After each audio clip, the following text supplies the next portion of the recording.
कहानी असल में एक कल्ट के बारे में है। एक ऐसा कल्ट जो दुनिया से काफी दूर जंगलों और पहाड़ों में रहते थे और इस कल्ट में औरतें ही थी और सिर्फ एक ही आदमी था जिसका नाम शिपर्ड था। और असल में शिपर्ड इस कल्ट का लीडर था और वो जो सारी औरतें होती हैं वो शिपर्ड को फॉलो करती थी। और इन औरतों को दो ग्रुप्स में डिवाइड किया हुआ था। एक ग्रुप वाइफ्स का था जबकि दूसरी उनकी बेटियां थी। वाइफ्स के कपड़ों का कलर पिंक था जबकि बेटियों के कपड़ों का कलर ब्लू था। और ये सारी असल में शिपर्ड की वाइफ्स और उसकी बेटियां थी। और ये सारी की सारी फीमेल्स शिपर्ड को ही अपना गॉड समझती थी क्योंकि उनका मानना था कि शिपर्ड ने उन्हें एक नई जिंदगी दी है। क्योंकि ये सारी औरतें शिपर्ड को अलग अलग जगहों पर बुरी हालत में मिली थी। यानी इसका मतलब ये है कि उस टाइम इनका लाइफस्टाइल ज्यादा अच्छा नहीं था, जबकि शिपर्ड ने उन्हें जीने का एक नया रास्ता दिखाया, एक नई उम्मीद दिखाई। यानी सिंपल वर्ड्स में अगर कहा जाए तो एक पीसफुल लाइफ दी। और वो अपनी लाइफ में इतना ज्यादा खो गई कि शिपर्ड को ही अपना गॉड समझने लगी और इस वजह से वो शिपर्ड की हर बात मानती थी। यानी वो काइंड ऑफ शिपर्ड के गुलाम बन गई थी। ये लोग सिटी से काफी दूर जंगल में एक सिंपल लाइफ गुजार रहे थे और दुनिया के लोगों से उनका कोई लेना देना नहीं था।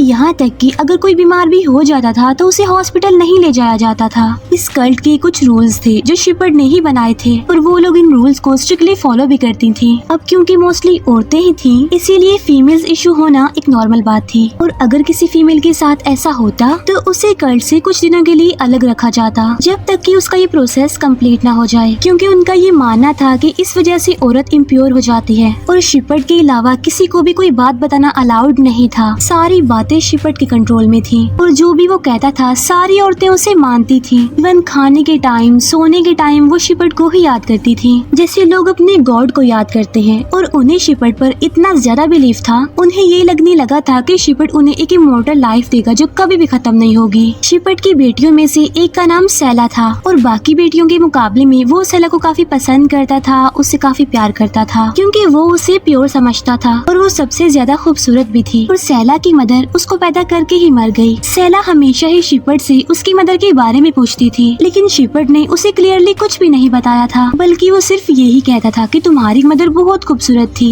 और तुम भी बिल्कुल अपनी मदर की तरह ही हो। इस कल्ट में दो ऐसी फीमेल्स थी जिन्हें बिल्कुल ही अलग रखा हुआ था और वो इनसे कुछ दूरी पर एक कैबिन में रहती थी। उनमें से एक औरत बीमार थी जिसे शिपर्ड कर्स्ड कहता था, यानी उस पर किसी बुरी चीज का साया है, वो इम्प्योर है। और एक दूसरी फीमेल थी जिसका नाम सैरा था और शिपर्ड का मानना था कि अब वो इम्प्योर हो गई है, वो इसलिए क्योंकि उसने शिपर्ड की कुछ बातों को मानने से इनकार किया था। वो लोग उसे खाना तो देते थे लेकिन उसे अपने साथ नहीं रखते थे और सभी उससे नफरत करते थे। इवन सैला भी सैरा के बारे में यही सोचती थी कि वो इम्प्योर औरत है। नेक्स्ट डे सैला जब भेड़ों को चराने ले गई थी तब उसे फर्स्ट टाइम फीमेल्स इशू को एक्सपीरियंस करना पड़ता है जिससे वो काफी डर जाती है और कुछ भी समझ नहीं पाती। इवन वो एक भेड़ को भी मार देती है लेकिन वो अपने इस एक्सपीरियंस के बारे में किसी से भी शेयर नहीं करती। और भेड़ के बारे में वो ये बात बताती है कि मैं सो गई थी और इसीलिए कुत्तों ने भेड़ को मार दिया, लेकिन शिपर्ड उसे इस बात के लिए माफ कर देता है। फिर अगले दिन पुलिस वहाँ पर आती है और वो शिपर्ड को वार्न करते हैं कि तुम्हें ये जगह छोड़नी होगी वरना वो सबको अरेस्ट कर लेंगे। अब ये बात शिपर्ड को बुरी तो लगती है लेकिन फिर वो अगले दिन अपनी वाइफ्स और अपनी बेटियों को इकट्ठा करता है और उनसे इस बारे में डिस्कस करता है कि दुनिया के लोग हमें यहाँ पर जीने नहीं दे रहे हैं और बहुत जल्द उन्हें ये जगह छोड़कर जाना होगा और जैसे हमने ये जगह ढूंढी थी वैसे हमें कोई और भी मिल जाएगी। सैला के अलावा सारे इस बात की वजह से काफी खुश थे कि वो सब लोग एक नई जगह पर जाने वाले हैं। फिर वो लोग अपना सारा सामान लेकर नई जगह को ढूंढने के लिए चले जाते हैं। रात को वो आराम करते थे और दिन में वो सफर करते थे। और जब से सैला इस एक्सपीरियंस को फेस कर रही थी तब से उसे अजीब तरह के ड्रीम्स आ रहे थे, खास तौर पर शिपर्ड के बारे में। उसे ऐसा फील हो रहा था कि कुछ तो गलत है, कुछ तो गड़बड़ है, लेकिन अपने इस इशू के बारे में उसने अभी तक अपनी बहनों को भी नहीं बताया। अपने इस सफर के दौरान उन्हें एक पुराना खाली घर भी मिल जाता है। अब वहाँ पर काफी सर्दी होती है तो शेल्टर के बगैर रहना तो इम्पॉसिबल था, लेकिन इसके बावजूद भी शिपर्ड उन्हें कहता है कि हम यहाँ पर नहीं रहेंगे क्योंकि ये टूटे हुए लोगों का घर है और हमें खुद पर बिलीव है, हम इन जैसे नहीं बनेंगे। और तब वो लोग वहाँ पर टेंट लगाकर रात गुजारते हैं। लेकिन फिर सैला की बहनों में से एक को उसकी इस प्रॉब्लम के बारे में पता चल जाता है और वो सबको इस बारे में बताती है और शिपर्ड के कहने पर उसे इम्प्योर समझकर इम्प्योर सैरा के साथ रखा जाता है जब तक कि उसका ये प्रोसेस कंप्लीट ना हो जाए। और फिर सैरा उसे काफी बातें बताती है, खास तौर पर शिपर्ड और उसकी माँ के बारे में कि जब सैला पैदा हुई थी तब उसकी मदर काफी बीमार हो गई थी, उसे एक बीमारी हो गई थी और उसे इलाज की जरूरत थी, लेकिन शिपर्ड की वजह से उसे हॉस्पिटल नहीं ले जाया गया और इसी वजह से वो मर गई। तब सैला उसे पूछती है कि अभी तक आप यहाँ पर क्यों हैं? ये सब कुछ छोड़कर यहाँ से चली क्यों नहीं गई? जिस पर सहरा कहती है कि अब मुझे इस जिंदगी की आदत हो गई है और उसे तो अब याद भी नहीं है कि वो कौन है। लेकिन रियलिटी ये थी कि उसके दिल में शिपर्ट के लिए नफरत थी और वो कल्ट और शिपर्ट की रियलिटी जानती थी, इसीलिए उसे बाकी सबसे अलग रखा गया था ताकि वो बाकी औरतों को ना भड़का दे।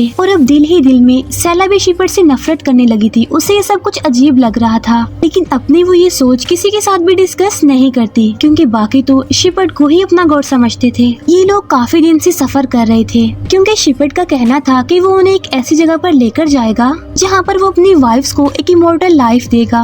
उन औरतों में से एक का नाम एड्रियल था जो कि प्रेग्नेंट थी और तभी एक बेबी को बर्थ देते हुए उसकी मौत हो जाती है। इस बात की वजह से बाकी सब तो काफी दुखी थे, लेकिन शिपर्ट को इस बात से कुछ भी फर्क नहीं पड़ता और वो लोग उसकी डेड बॉडी को वहीं पर ही जला देते हैं। लेकिन तभी सहरा आगे आती है और वो शिपर्ट को इसके लिए ब्लेम करती है कि इसकी मौत के रिस्पॉन्सिबल तुम हो। और इसके बाद भी वो लोग अपना सफर जारी रखते हैं सहरा के अलावा, क्योंकि वो उनसे अलग हो जाती है और उन लोगों को छोड़ देती है क्योंकि एड्रियल ने जिस बच्चे को जन्म दिया था वो एक लड़का था, जबकि कल्ट का रूल जो शिपर्ट ने बनाया था वो ये था कि कल्ट में सिर्फ एक ही मेल रहेगा और इसीलिए वो उस बच्चे को वहीं पर छोड़ने वाले थे। इसीलिए सहरा वहाँ पर उस बच्चे के लिए ही रुकती है, लेकिन उससे पहले वो सैला को समझाती है कि याद रखो कि तुम स्ट्रॉन्ग हो, तुम अपनी बहनों को भी ये बात समझाना। फिर शिपर्ट उन्हें लीड कर रहा था और वो सब लोग काफी थक गए थे और ऐसा फील हो रहा था जैसे शिपर्ट अपना रास्ता भटक गया हो। लेकिन तभी उसकी बेटियों में से एक, जिसका नाम तमार था, वो सिर्फ ये बात कहती है कि शायद हमें किसी और रास्ते पर जाना चाहिए। और इस बात की वजह से शिपर्ट काफी भड़क जाता है कि अब तुम मुझे सिखाओगी कि लीड कैसे करते हैं। और सबके सामने ही वो उसे बुरी तरह मारने लगता है और वो बेचारी बहुत रोती है कि मुझसे गलती हो गई है, मुझे माफ कर दें। लेकिन कोई भी उसकी मदद नहीं कर पा रहा था। शिपर्ट उसे घसीटता है और मारता है और ये भी कहता है कि मुझे मत सिखाओ कि कैसे लीड करना है। और फिर वो दोबारा से चलने लगते हैं और काफी दिनों सफर करने के बाद फाइनली वो अपने डेस्टिनेशन पर पहुंच जाते हैं और वो एक काफी बड़ा और खूबसूरत लेक था। शिपर्ट उन्हें कहता है कि मैं तुम्हें दुनिया में ही पैरासाइट यानी जन्नत देने जा रहा हूँ और आज के बाद हम यहीं पर ही रहेंगे। इस बात की वजह से सब काफी खुश थे। लेक पर पहुंचने के बाद शिपर्ट अपनी बेटियों को बपतिस्म देता है ताकि वो प्योर हो जाएं। और शिपर्ट ने अपनी वाइफ से वादा किया था कि वो उन्हें इमॉर्टल लाइफ देगा, लेकिन ये बात कोई नहीं जानता था कि वो लाइफ किस तरह की होगी। उसी रात शिपर्ट सैला को अपने टेंट में बुलाता है और उसके साथ उल्टी उल्टी बातें करने लगता है, जिससे सैला को काफी अजीब फील होता है। लेकिन फिर आधी रात को शिपर्ट अपनी वाइफ्स को लेक पर ले जाता है और एक एक करके उन्हें मार डालता है। सुबह जब उसकी बेटियां नींद से जागती हैं, तो उनकी माएं गायब थी। इससे वो काफी डर जाती है